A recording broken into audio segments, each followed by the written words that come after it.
ছাত্র জনতার অভ্যুত্থানকে সমুন্নত রাখতে জুলাই বিপ্লবের ঘোষণাপত্র প্রকাশ করবে বৈষম্যবিরোধী ছাত্র আন্দোলন। আগামী মঙ্গলবার কেন্দ্রীয় শহীদ মিনারে এই ঘোষণা দেওয়া হবে। সাবস্ক্রাইব করুন আর নতুন ভিডিও দেখতে বেল আইকনে ক্লিক করতে ভুলবেন না। তবে এর সঙ্গে সরকারের কোনো সম্পৃক্ততা নেই বলে জানিয়েছেন প্রধান উপদেষ্টার প্রেস সচিব শফিকুল আলম। তিনি বলেন, এটা একটা প্রাইভেট ইনিশিয়েটিভ, আমরা প্রাইভেট ইনিশিয়েটিভ হিসেবে দেখছি, এটাতে সরকারের কোনো সম্পৃক্ততা নেই।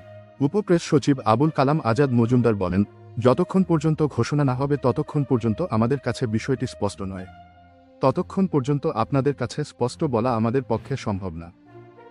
তিনি বলেন, সচিবালয় এই মুহূর্তে একটা ক্রাইম সিন। সরকার সর্বোচ্চ গুরুত্ব দিয়ে আগুনের ঘটনার তদন্ত চালাচ্ছে।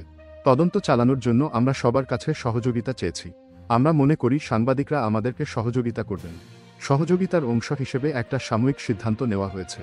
আমরা তাৎক্ষণিকভাবে ব্যাখ্যা দিয়ে কিন্তু জানিয়েছি এই সিদ্ধান্ত সাময়িক, একেবারেই তদন্তের প্রয়োজনে। ক্রাইমের যে লক্ষণগুলো সন্দেহ করা হচ্ছে সেগুলোকে প্রোটেক্ট করার জন্য বেশি মানুষ প্রবেশ করলে আলামত নষ্ট হতে পারে, এজন্য এই সিদ্ধান্ত নেওয়া হয়েছে।